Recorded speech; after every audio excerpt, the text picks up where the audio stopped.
I'm Nick Hernandez, and you're listening to the Positivity Matters podcast. We talk about all things well being, from research to applications out in the world, and basically anything that touches on the human experience is fair game. Today, I have Jacob Kendall on the program with me, and he has had a journey into health and has a passion for being there alongside people in that journey of recovery from health issues, and especially things that have to do with the heart. And metaphorically, we also are going to be getting into the heart today. Jacob, welcome. Yeah, thanks, Nick. I appreciate the opportunity to have a conversation with you, and I appreciate the work you're doing. Feeling is mutual. All right, so tell us a little bit about your journey and some of the central things are that you're about in the world. I appreciate that wording. One of the central things I'm about. Usually someone just asks me, "Tell me about yourself," but I like that little addition there. Yeah, so my various roads mostly converge on the work that I spend the most time on right now, which is health education and advocacy around aging and those with chronic disease. I've had two open heart surgeries.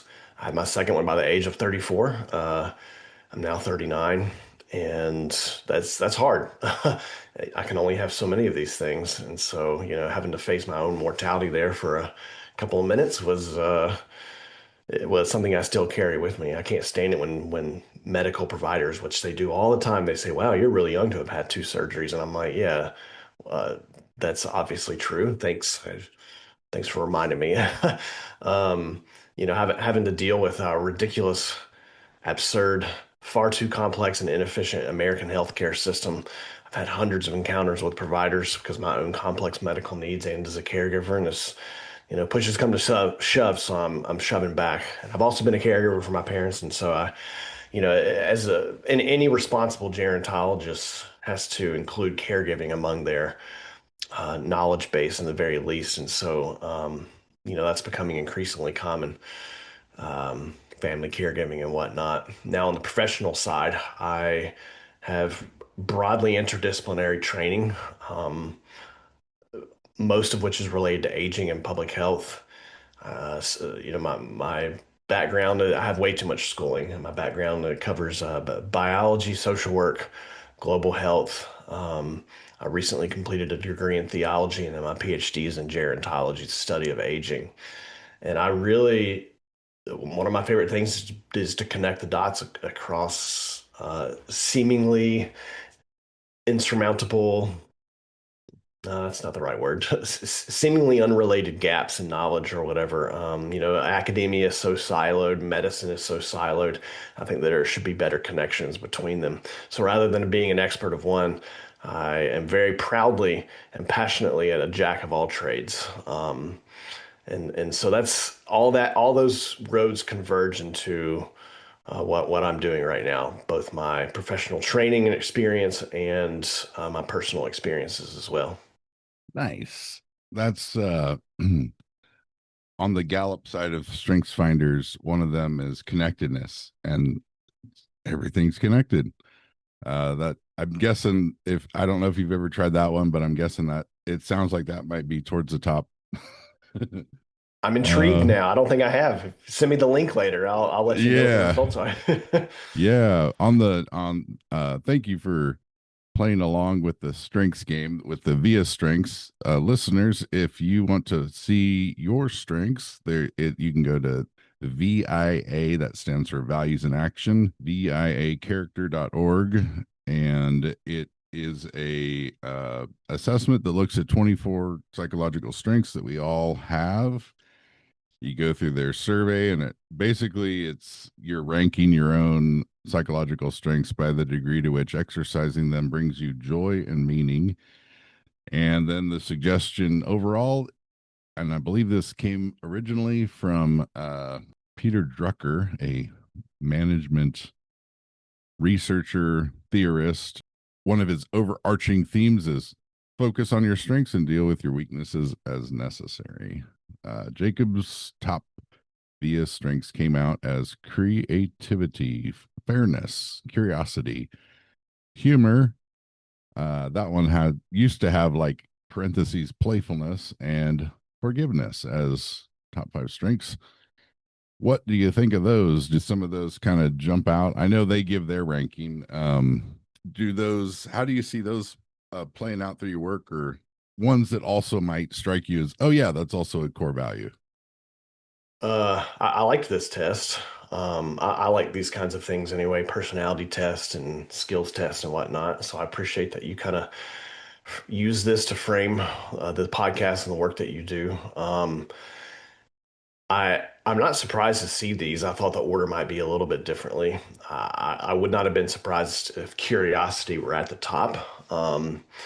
I, that's kind of the foundation for anyone getting the amount of education that I've had, especially the PhD. Like you can't do that or get through it unless you're deeply curious about the world. Um, I like seeing creativity there for sure. And I created my 4D aging model. My website is 4daging.com, and I even have the yeah, I even have the trademark after 4D when I call it 4D aging because I like this is something it's my baby. And so I like to see that there. It's I created this model based on observations that I've seen for how the universe functions. That's four dimensions. That's what it refers to. We function in four dimensions, yet when it comes to healthcare or our health as we get older, all these different things, all of that is four dimensional, but the solutions that we have for it are often one dimensional. So I'm kind of challenging that model. Um, Fairness and justice, and I would say that's related to forgiveness. There just came a point in my life in which I realized that holding grudges, and similar things like that, not forgiving people and remembering past wrongs, even with myself, not practicing grace on myself or other people, if you let it roll over you, then that's what it'll do. And it's just, I don't have time for all that. I really don't have time. And there's also as a social worker, we have a professional code of ethics and justice, social justice, empathy, those kinds of qualities that lead to fairness and forgiveness are foundational to them. They're a part of that professional code of ethics. And so, that plays itself. I like to think that plays itself out in everything that I do, if not most things. I'm not perfect at it, but it certainly is important. And in humor, you know, there's a lot I could say about that. When I was a teacher, I was a professor, and I liked using humor a lot. One of my colleagues joked that being teaching as a professor is like educational stand-up comedy or something like that. And that's certainly how I saw it. I think that comedy is one of those aspects of living, so to speak, that there's a lot more we can do with that that's okay with that than we can in other areas of life. And I think it should be that way. There's something sacred about that. So I'm not surprised by any of these. I'm pleased to see humor on there. I didn't know if that would come about, and I thought curiosity might be top, but I'll take creativity. I'm good with that. Nice. Yeah. Yeah. I like the way you kind of cluster those. You as you were talking about the healthcare system, it was reminding me of a quote, and this is by a systems thinker that I'd think heard of before, but had recently kind of retuned into, and it's the healthcare system of the United States is not a healthcare system; it is a sickness and disability care system. Oh yeah, These are yeah, not two aspects of the same thing, but two different things, since the yeah, revenue generated by the current system derives from care of the sick and disabled. The worst thing that can happen to it would be universal health coverage. Conversion of the current system to a healthcare system would require a fundamental redesign. The metaphor that I've heard is like we'd rather have like 100 ambulances at the bottom of a cliff rather than put up a guardrail at the top of the cliff. But yeah. Prevention's worth of. what is it? A pound of prevention's worth a ton of. I don't remember what it is, but that's Yeah, I haven't heard that particular metaphor, but that's what it's getting at. The yeah, part in bold here. I mean, I could go on and on about that. It is a for-profit system, a healthcare system. It's never, I believe, it's never going to be anything but profiting off of people being sick, and we're so in this I just need to back off and not even go too deep into it because I could go on and on and on. I mean, I could teach entire semester long courses on this, but it's the system profits off of Americans being sick, and it can never be any other way if it's for profit. I'm convicted about that point, and we are such a welfare unfriendly country here, and I don't understand that. There actually is research showing that Americans care more about autonomy and liberty than they do health. And that's just crazy to me. What I would reword that to say that Americans care more about the illusion of liberty than they do health. And so, I think that's playing itself out here. And I'll comment on the last part too. Conversion to the current system would require fundamental redesign. I'll take that even deeper, and I would say it would require a fundamental redesign of the very culture that runs through everything that we are. Not just a redesign of the healthcare system, but of everything. We would have to back off on American individualism, which also is a bit illusory, uh, and this whole pick yourself up by your bootstraps mentality. That's actually physically impossible. That's kind of a stupid phrase. Yeah, we would really have to change a lot about our entire culture, not just the healthcare system itself. Okay, all right, I'm gonna stop there. I can get very preachy. I like the quote. yeah, yeah. I don't hear that fairness strength coming out at all in what you're saying there. Yeah, no, I can see that's like a driver there for sure. So social work. I saw a banner in a friend's LinkedIn. This is Megan Penley. She came and presented on ACT and values and hope science at a International Day of Happiness celebration that we put on in Omaha earlier this year. And her banner, it says social work, the art of listening and the science of hope. I was wondering, and I know you mentioned strengths, and just as you were talking, that just came to mind. What do you think of that? I think she's here locally. She teaches at one of the liberal arts colleges and is on the board of the Nebraska Association of School Social Workers, I believe. But yeah, I Yeah, like I like her framing there of social work. yeah. This is a good question. I'll say a few things on it. First of all, I'm going to just start with the affirmation. I can imagine she's very good at her work. Uh, I think that a lot of social workers and the people whom social workers serve would relate to this, the art of listening and the science of hope. Um, so I want to affirm that. I want to start with the positive. I definitely think I see here that she has an LICSW, which means that she took the time that is a clinical license, and so I'm guessing that she is or has been a therapist and teaches the more micro social work stuff, and that's where the art of listening comes in. I never I've never had any kind of desire as a social worker to go into the clinical work. I'm very much on the macro side of things. There's micro, meso, and macro, and I could go on about my opinions on those three areas. But what I'll say about myself is something I'll often quip is I'm so macro. There should be a level above macro, and you know. I'm not good at listening to people, so the world does not need me being a therapist. The science of hope. So I'll say this about myself as well. I tend to be a bit more, how can I put this? Less optimistic, snarkier, and jaded compared to many social workers. Those are more reasons I should not be a therapist.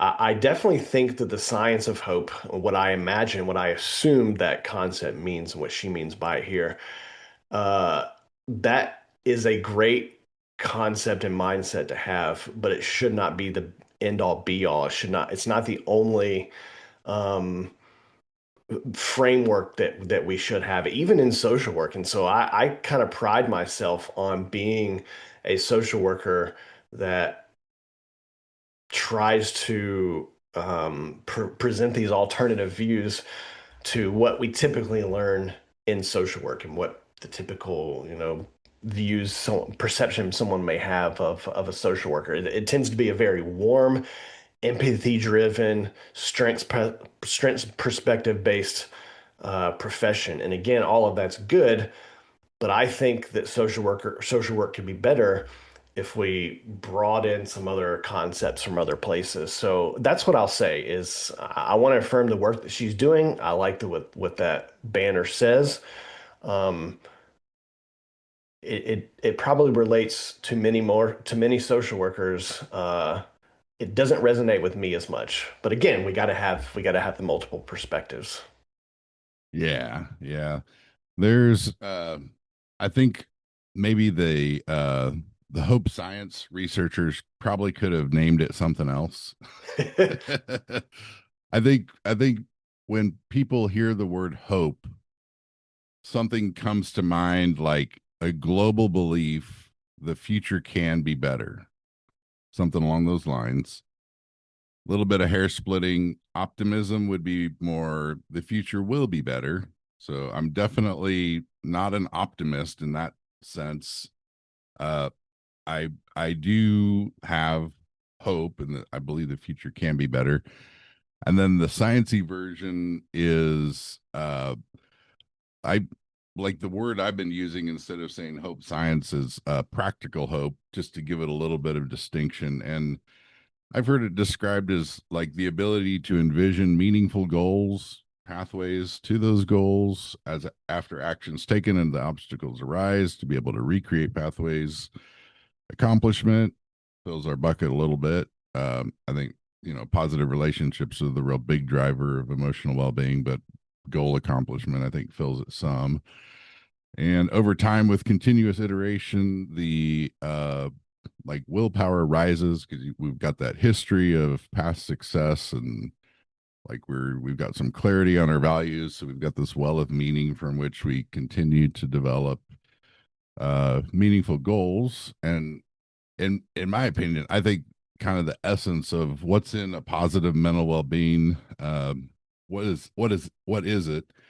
I would say the part that's like doable would be that we've formulated for ourselves values and set goals, and then in taking action, we're giving ourselves evidence that we're living our values. And I think that's the most that we can hope for.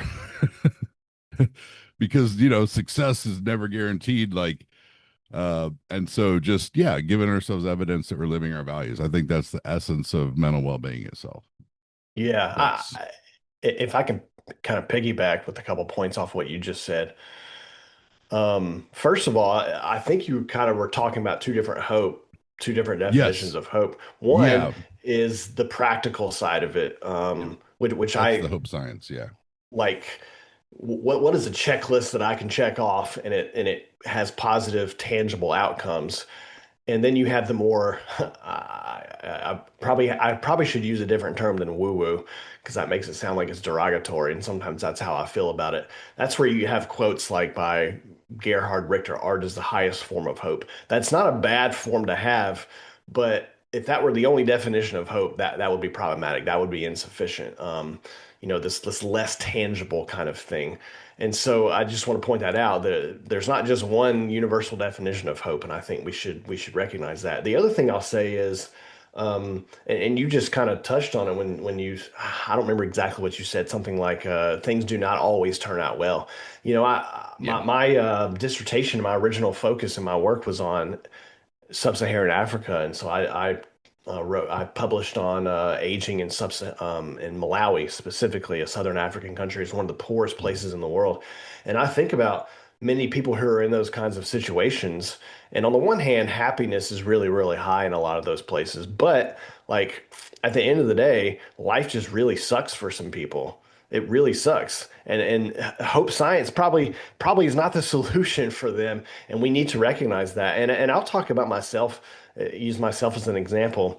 Um, I grew up in a moderate Baptist church, and I had wonderful experiences in the youth group and all of that. And I'm not at all criticizing that, but over time, I've come to realize, I don't know that that has all the answers that I need right now. And one of the biggest challenges I think to at least monotheistic religion, Christianity included, is the question of theodicy. Why does suffering exist in the universe? It's ruled by a good God, basically.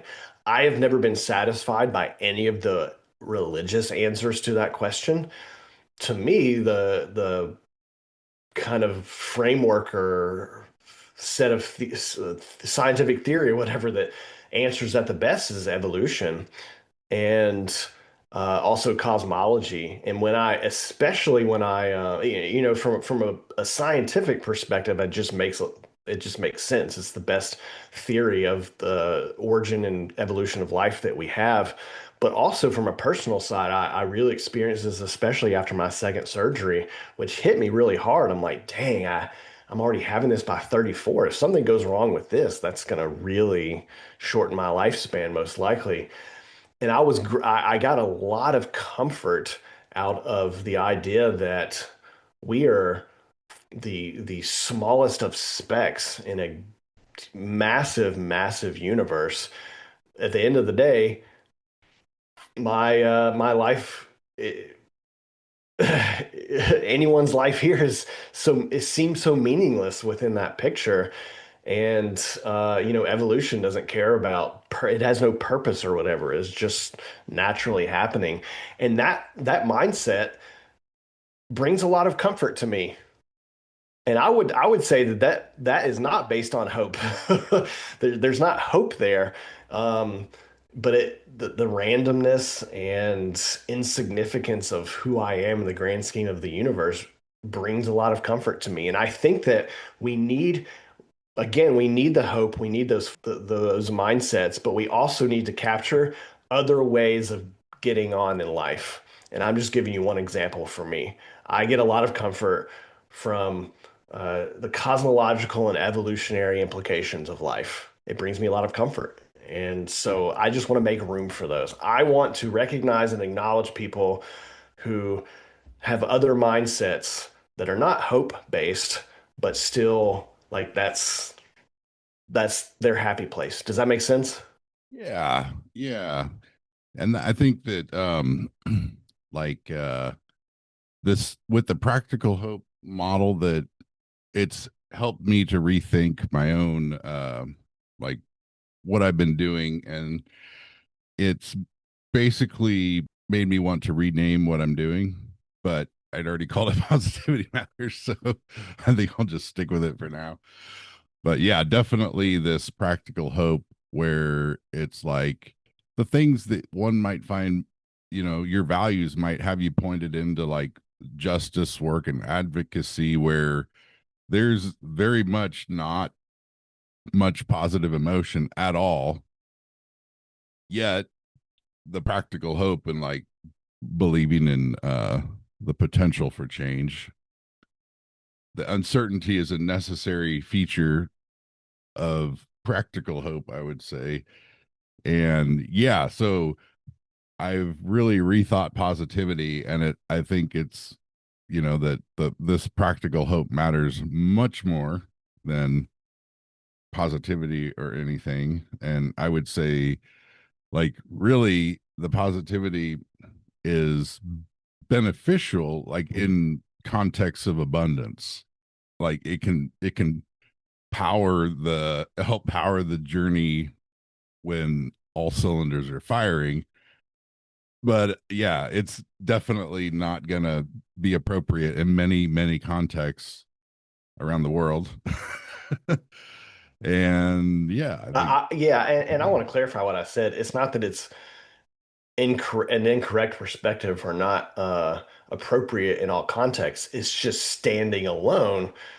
It's not going to give us everything that we need. We got to supplement, and that's true for any mindset. There's not a single solution to everything. But I like what you're saying. I think it's not just about are there alternatives to the idea. I think it's how do we define it in the first place. And you know, I think that you're some of the things you said just now and the work that you're doing is it's encouraging us to really what is the definition of hope or what is the definition of positivity? And I think we need to expand the language around that. yeah, that's I think the strengths can do. That's like I think it gives like a different kind of uh way in which humans can think about each other. The VIA in particular, I know they tried to like it's Western researchers from the US uh, looking at global traditions to try to find things that are universally valued.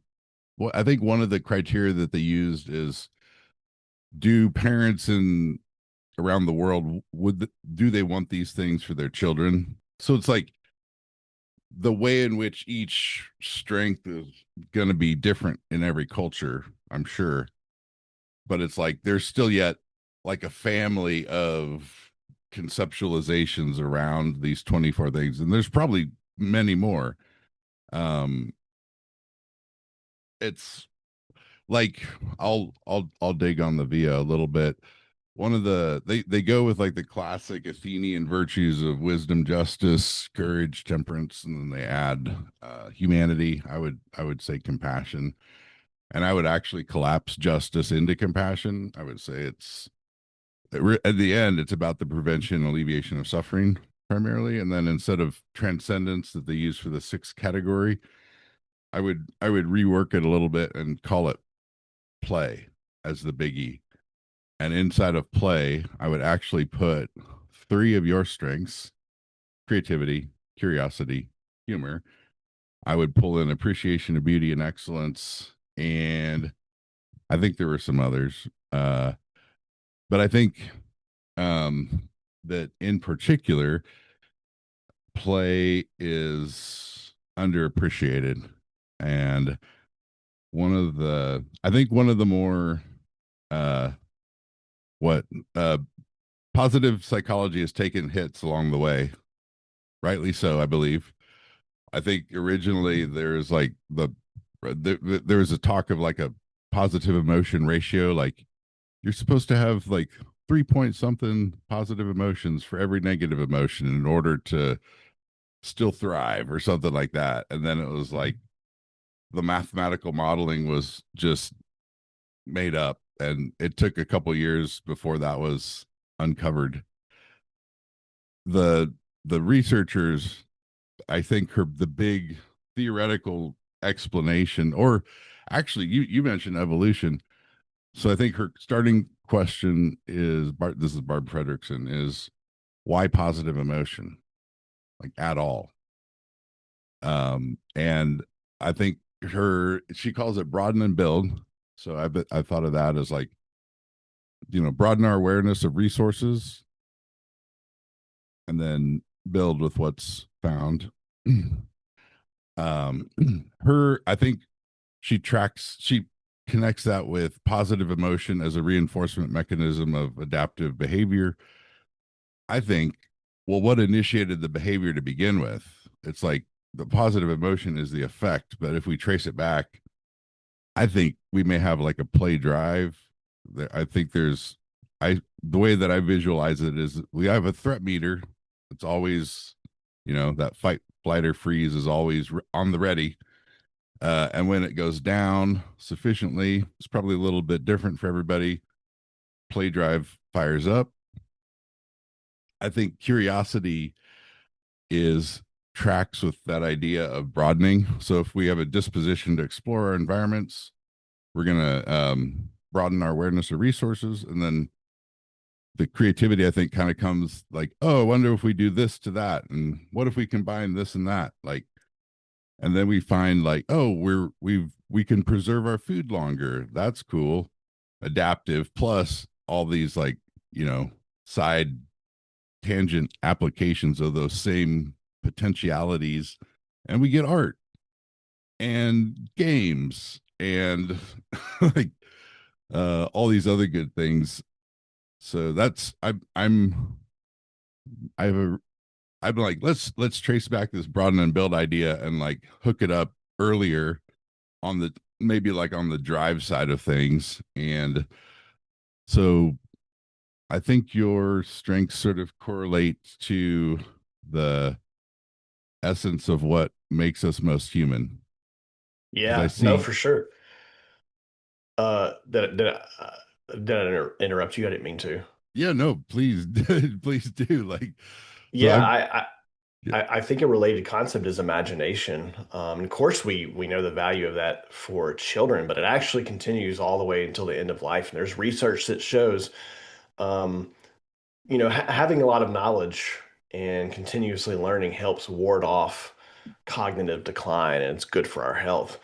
But it's highly encouraged to read a lot of things, but include fiction among your reading. Because if you imagine, that when we read a work of fiction, we're just seeing words on the page, but our brains are filling in what that looks like. What does the building that they're in look like? What is the surrounding? We don't realize that we're doing it, but we are. We're picturing in our heads, and we have to create all of this just from a few words.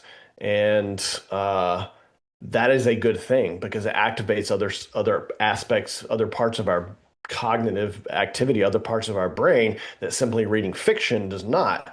And that can help ward off cognitive decline. So using our imaginations, which reading fiction is a great example of when we do that, is really, really good all throughout adulthood. So if you don't go read novels, go read some novels right now. And I think that we still get some of that when it comes to other forms of art, the visual arts, movies, and things like that. I think art in general is valuable. And I also think it's related when we think about art therapy and music therapy, or just learning an instrument itself or dancing. All of these things have positive health benefits in all kinds of ways, well into older adulthood. And you think about it, when you are dancing or learning to play an instrument, just as two examples, you have to use so many different aspects of your body. You gotta learn finger control, breath control. You gotta imagine what the music should sound like, or this, that, and the other. And that is and like that's really good when we're doing using multiple parts of our brain at once. And I'll give a final example because I do believe that all these things are related and pointing to the same basic fact. If you imagine walking and three different kinds of walking, we walk on a treadmill, you walk on a even paved sidewalk, and then you walk through the woods. And all of them have some kind of benefit, but the best one of those, if you can do it, is walking in the woods because you have to pay attention to so many different things. Oh, there's a rock there. Let me move out of the way. Oh, I got to step over this fallen tree. There's an incline here. I got to use different muscles to go up there. Oh man, this sunlight coming through the trees is beautiful. Oh, I love the sound of the birds. Oh, I hear the river over there. I want to go see it. You're using so many different parts of your brain, and that's better than simply walking on a treadmill because of that reason. And so I think that these things are at least adjacent to what you're talking about in art and play and humor. I think that all those kind of are related in some kind of ways. And the science backs this up. I'm not just pulling something out of my ass here. Like I'm talking about the science, the data actually backs these things up, and it's so fascinating to see. Imagination is not just important for children; it's important for everyone. yeah. Then under a creativity, yeah, the arts. I think of the arts as like a essential form of that, and I see basically like all the various forms of art, performance, visual, all of it. I think they're just ways in which we kind of externalize our imagine our faculties of imagination, but really it's all there in the imagination itself, all those potentialities. Like it's like sharing what's in my imagination with you when an artist does whatever it is that they do, I think. And that to some extent, I think that's the part of practical hope where it's at the level of the uh conceptualization of values, goals, and pathways is all that takes place on the stage of the imagination.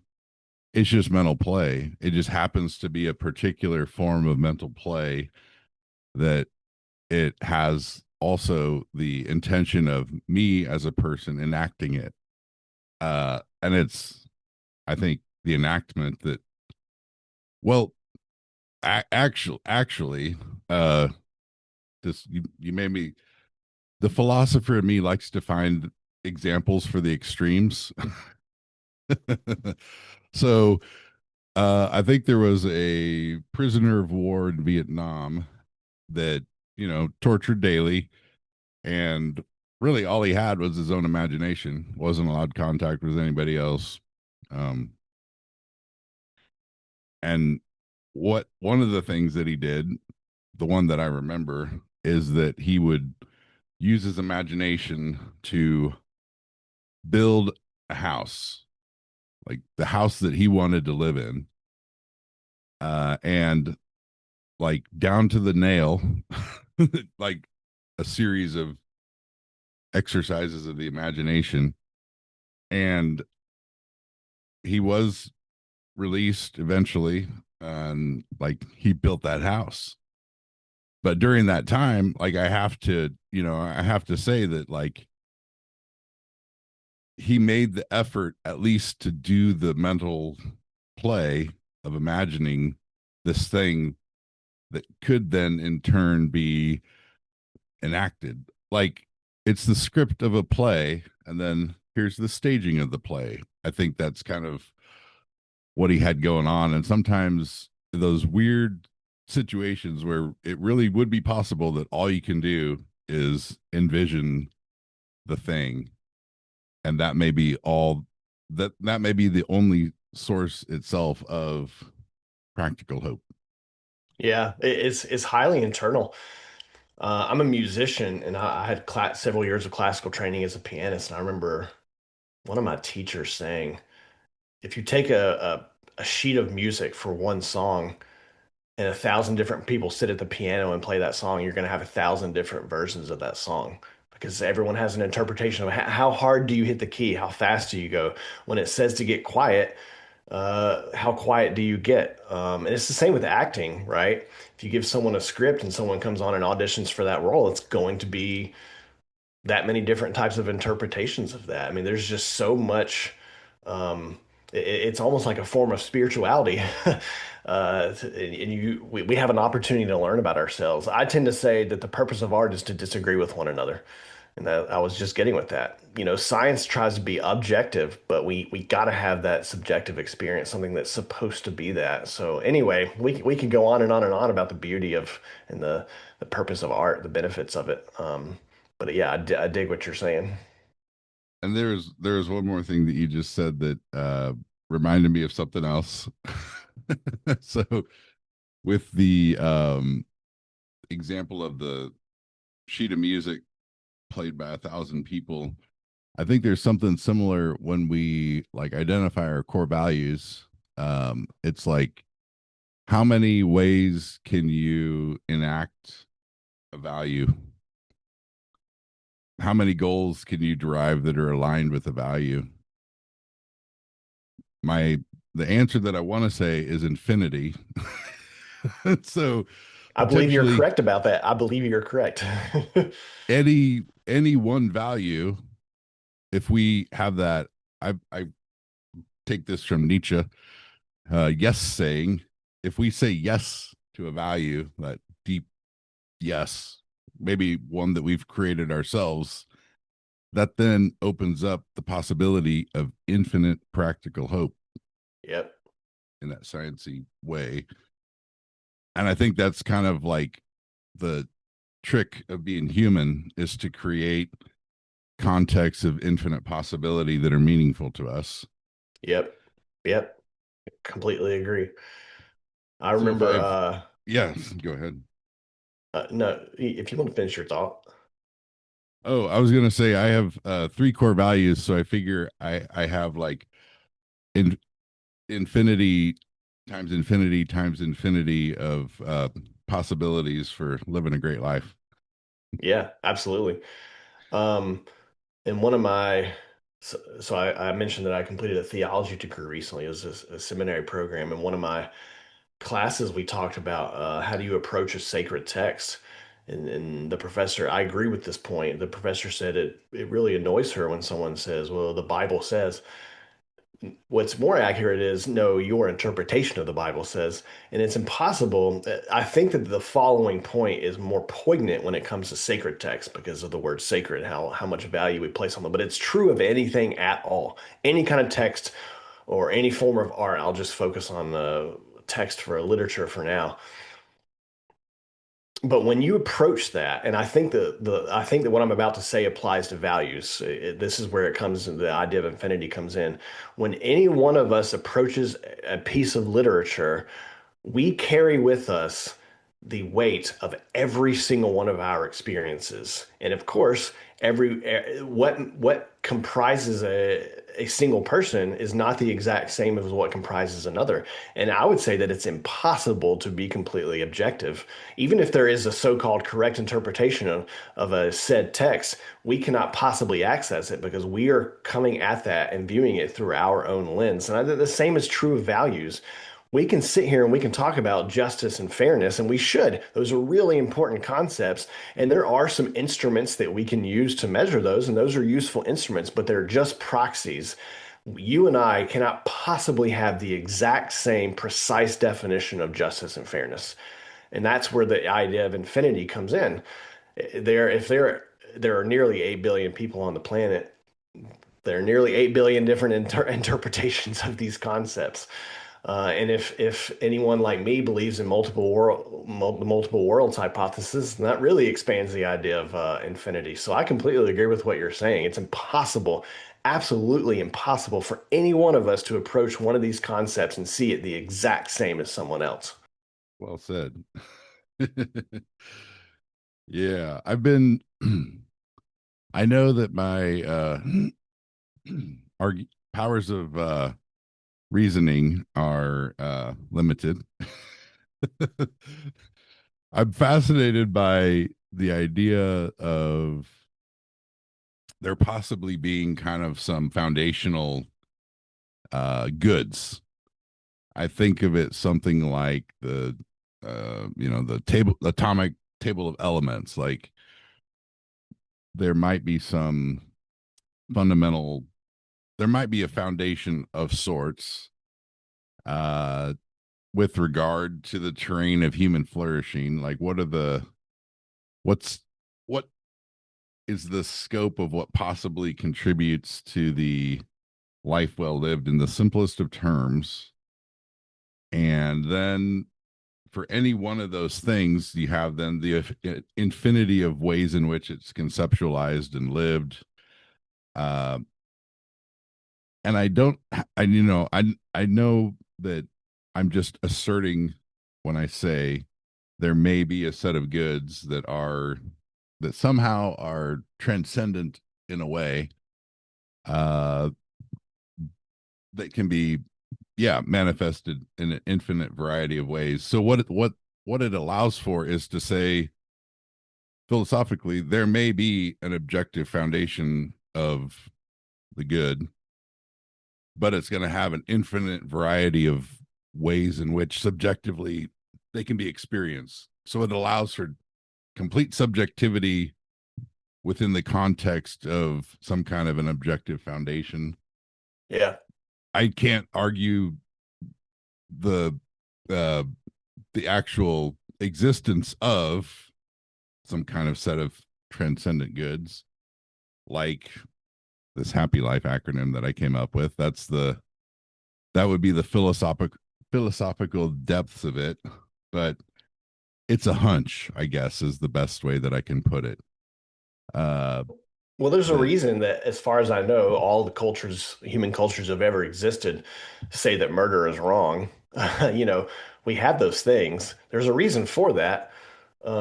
But within that, we have interpretations of what defines murder, because most people would also agree, well, it's okay to kill people in self-defense, or war is not a form of murder. Those are just ways of getting out of, uh, situations where we know maybe killing someone can be justified. Uh, I remember one of the most impactful things anyone ever said is when I was an undergrad, I studied biology, and one of my favorite, he's now a good friend, one of my favorite professors said, the point of science is not to prove things right. The point of science is to find as many things as possible that are not right.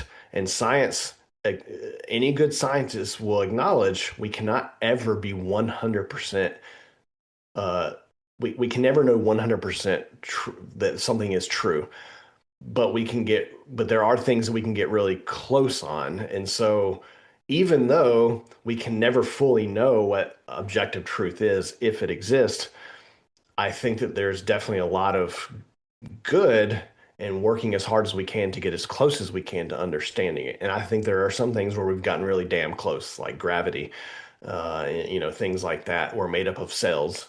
So I think that what my biology professor said is indicative of what you're saying now. There is probably this underlying or transcendent, if we want to call it truth, whatever. And we'll never fully understand it, but the pursuit of getting as close as we can, I think, is worth it.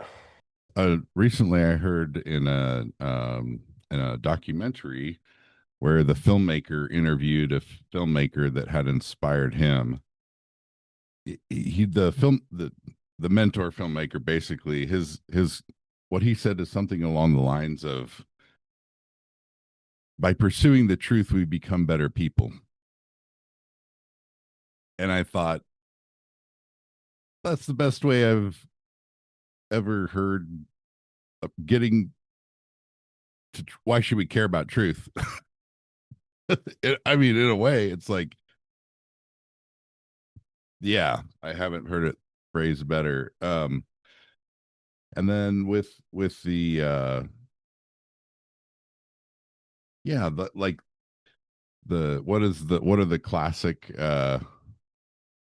beauty, goodness, and truth philosophical primary categories. And I think that maybe beauty, there is something transcendent about it. At the very least, it's kind of like one of those forms of emotion, awe, wonder, that seems to be a way of responding to what I see happening in the world.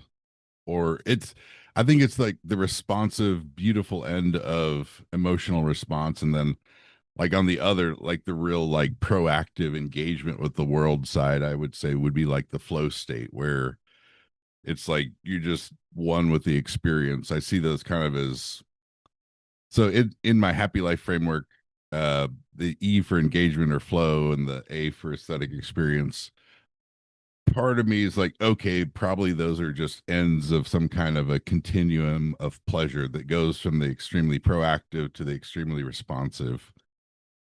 So I think I might have collapsed it down to maybe seven fundamental goods. But then there's still left, okay, in what way are these seven objective goods? And I can't, I'm not there yet. Yeah, all that uh makes sense. what are there ways in which you see these fields of inquiry connecting, the gerontology, the theology? Was it like a thesis or a dissertation for the theology? No, that's more of a professional degree. They train you to be in the ministry. I'm not going into the ministry.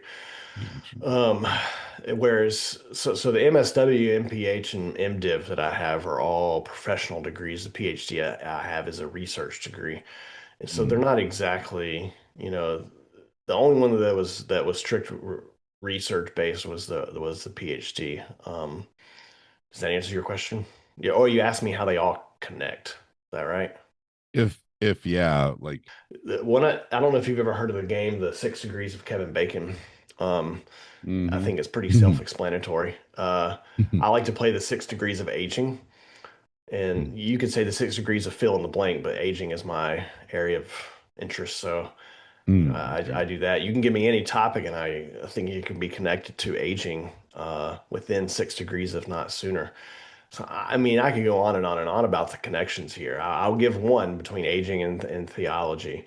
Um, the Because of secularization and other demographic social trends, a lot of churches right now are very much leaning toward being older because younger people are going to church less. And so uh, many churches in the US, probably in much of the world, or at least industrialized countries, are leaning older. And so that presents a certain reality for what those churches do and how they serve their congregations. And that's just a demographic reality that the church has to deal with. So that's one connection between religion and aging. Another one is, as I think it's fair to say that as we approach our own mortality, and most people die in older age, so that that relationship, that connection's there. Many people start having spiritual questions that they may have not had earlier in life. Uh, and so, there are those connections as well. Of course, people who regularly attend some kind of worship service tend to be healthier compared to those who don't. And that's a complicated thing. It's not some umbrella statement. But anyway, I just gave you three examples of how aging and religion are connected. This is one of my favorite things to do. Well, how do we connect these different dots? And there's just seemingly infinite number of ways to do so. Does that answer your question? Yes, and you may or may not be surprised to hear me say that human flourishing is the center point that I play that game with. Oh yeah, absolutely. Yeah, for sure. Yeah. No, oh, I kind of remembered what I was thinking as you were one of the last times when you were sharing, and that was conceptualizing maybe the scientist as the one way of the embodiment of curiosity, and then the artist is the embodiment of creativity, and like how they represent a different mode of um once we build these connections between whatever we choose our center point to be. It's like I think of like the Socratic method as kind of like the scientist, like let's whittle away at what we think is there until we find what's actually there. Like let's challenge the concept, what is justice? The person then starts replying, or what is courage? Like what is an atom? Or whatever it is. And then there's like another mode of interaction around whatever our center point is, and it's like I think from the world of improv comedy, kind of the yes and, like yes. So someone starts and shares an idea, and then it's like I yes and it. It's like yes and like to add to it, like to build it up, and then well then now let's play the let's play the Socratic interlocutor then after a little bit. And then let's go back to yes anding it around whatever it is. So that continuous, like, clarifying of the Socratic method and the continuous build up of the yes and, like, once we get down to some, like, if whatever we think are the fundamental good things, like, let's build things up from those as authentic of foundations as possible, and just sort of the the artist, the scientist, the curiosity and creativity, I think, are just like crucial for getting at the heart of things around any idea that we care about. And so that's kind of like what I my one of my hopes for this show is to approach it in that way, and to like lightly or heavily challenge things that are being said, and then also to try to build it up. So I don't know if any of that's come across in adding to or the reduction or anything of what you've been hoping to share about today. Uh, and in case not, uh, are there some things that you're hoping to convey that we haven't touched on yet? No, yeah, I think the different ideas you and I have been dancing around here are they are connected and they are related to one another and they inform one another. If I had a parting shot, I'm not saying this is necessarily ending right now, but I'll just go back to the model I created about 4D aging. What I was saying earlier about the 6 degrees of aging is getting at that concept that we need to view any given topic through multiple lenses. And not only do we need to do that, but we need to imagine those different points of insight interacting with one another. Uh, when someone goes, the ways that we think about aging are very individualistic and medical. And we see aging as being chronological, as in, well, we just sail off to the end into the sunset and straight from birth into our mortality, and that's the way of looking at it. Well, that's not exactly it's not untrue, but it's an incomplete examination, understanding of what aging is. And aging is much more than what our bodies are doing. It's much more than what medicine tells us aging is. Oh, you have a bad knee, or you're feeling lonely, or you're forgetting your car keys. All those are just a part of aging. No, there are some things that we can do about it. When I was in grad school, the uh, of all the different medical residencies, and there are hundreds of them across the country, only 11 had ones for geriatrics. And it just makes no sense. A lot of providers are not prepared to treat older adults very well. And as I've said previously, I'm very, very macro focused. Aging is not just about what happens at the individual level. Our population is aging, and there are implications for that economically, politically. Aging doesn't just happen for the individual. It affects families, communities, neighborhoods, state and federal policy. And so I just covered three of the dimensions, by the way. Um, so we need to be applying this four-dimensional thinking to any concept. Like I said, I just do it with aging. That's where my interests are. And so that for me is kind of how I envision what's already true. I didn't create the concept of itself. I just created the term to convey the concept. Um, and anyone who's interested in me speaking about this or talking further about it, 4daging.com. Yeah. Sweet. And looking to the future, uh, what would you like to be working on? What are the plans you got cooking, or possible plans that you might flesh out? I'm in the beginning stages of working on a book. I want to do some writing around this for sure. I love speaking and leading discussion groups, and that's the teacher in me. I really loved teaching when I was a professor. And that's the main thing I do is get on stages or facilitate discussion groups about these very topics. Like recently, I spoke to a group of young medical residents about, hey, these are some things that you can do to better serve your older patients and their caregivers and families. Make it very bring it down back to the practical level. I basically just want to do a much more education on this concept and this way of thinking. Um, yeah, that's kind of my larger vision. A part of it is I haven't mentioned is being pro-aging, which is the opposite of anti-aging. There's actually research that shows the more that we are exposed to anti-aging advertisements, such as creams to take away wrinkles. That's an example of an anti-aging ad. The more we come to internalize and embody and be conditioned to believe that being older equals ugliness, and that is a completely socially conditioned belief. Which means that there's some things we can do to combat that. I think that that's dangerous. Aging is not a disease. It does not by default mean just overall decline. Aging is not some uniform experience that we have. There's more diversity among older adults than there is among any other age group.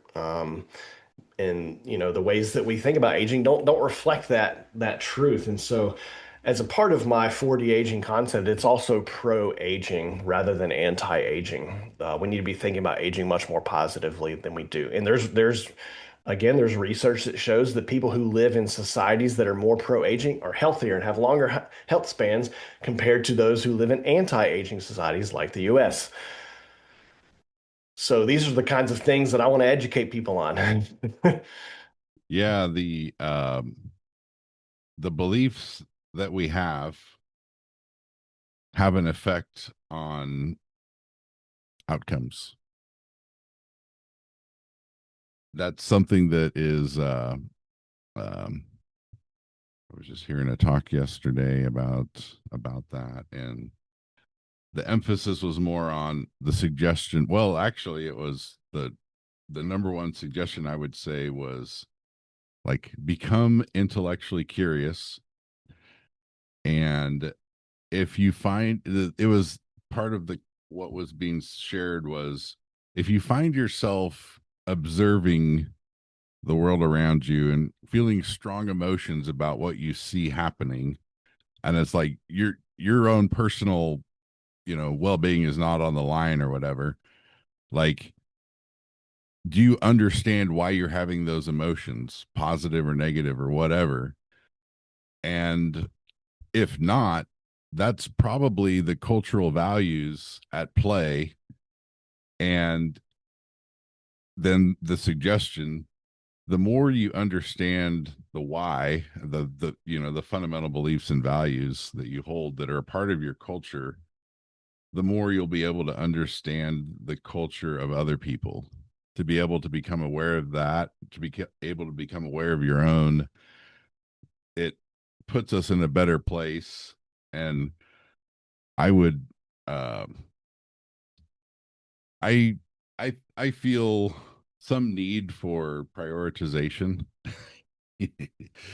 So in amongst the, I guess what that I'm thinking that I might have gotten it down to seven fundamental goods. I think there's a body of research called self determination theory that focuses on psychological needs of relatedness, autonomy, and competence. I roughly correlate those. When our need for relatedness goes well, we wind up with friendship.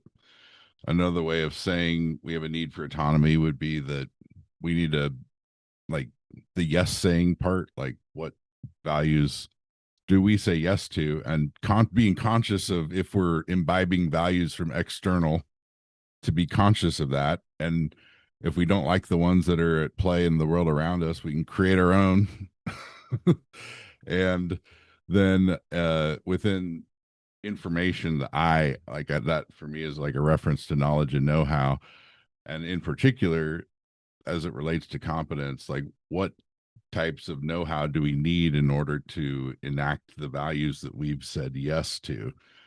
So I of the seven remaining, I'm putting friendship, yes saying, and information as sort of a set of prioritized goods. And then I think within that, like I come from the recovery has been part of my journey, and it's highly suggested to have some notion of a higher power. And of those things, I have to say that friendship is a power greater than myself. So that one winds up being the number one. Those are the top three. That's the number one.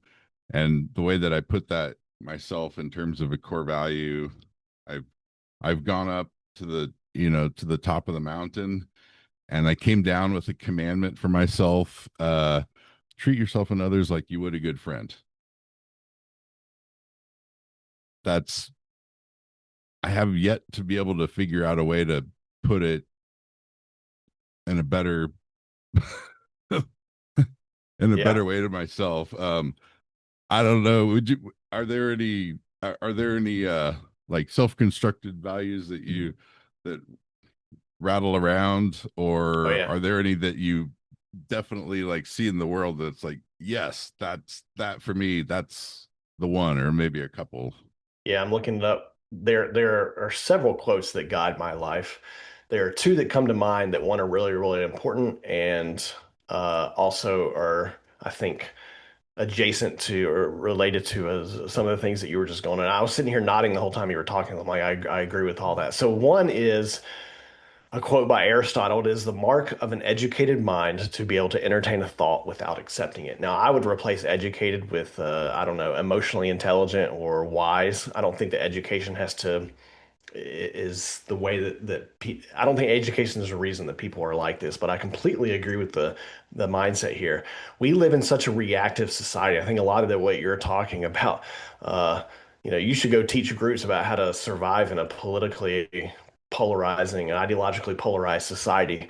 And for me, this quote, like, we just assume we equate, conflate. I'll say we conflate understanding with agreeing with. And I think that if we sought to understand other people's views, not agree with them, but sought to understand them, we would be in a better place. But we don't even do that. We just jump to reactivity. And that leads me to the second quote. And as far as I know, no one knows where it comes from. It's often attributed to Walt Whitman, but it wasn't actually him who said it. Be curious, not judgmental. And we jump to judgment more quickly than we jump to curious. And I think like this is probably my favorite quote that I try to let guide my life more than anything else. I would rather, and I fail at it all the time, but I think that I like to believe I'm getting better. I would rather the first thing that comes to mind whenever I encounter someone else or something that someone else says is curiosity rather than judgment. And I just believe that if we all practice that a little bit more, we'd live in a better world. So those are two that come to mind in response to what you were just talking about. Cool. Thank you. Yeah, I know. Like sometimes um, it probably because some of our psychological strengths are of an intellectual flavor, this kind of stuff appeals to us. I think for I think for a lot of people, it's more like intuitive about meaningful goals. Like it doesn't have that much like backdrop to it. Like I think I think sometimes people just sort of intuitively come up with meaningful goals, and it doesn't quite have to go that far. But I think for people that enjoy taking it that far, whether it's pleasure or meaning or some combination of both, it's like why not? Yeah. Yeah, I can't tell you the number of times someone, including my wife, has told me to stop overthinking or overanalyzing things. So sometimes I push too hard to have that explanation for it. But you're right, intuition is a powerful device. Yeah. Uh, well, this has been a delightful conversation. I was kind of hoping it would be kind of all over the place when you first started talking about like having the multiple interests. So I feel like it's been like that. So hopefully, Yeah, me too. This is what I like to do is have conversations that connect the dots between these different topical areas. And I've enjoyed the conversation too. I appreciate it. yeah. So that's the number four and then spelled out DAGING.com, 4D aging.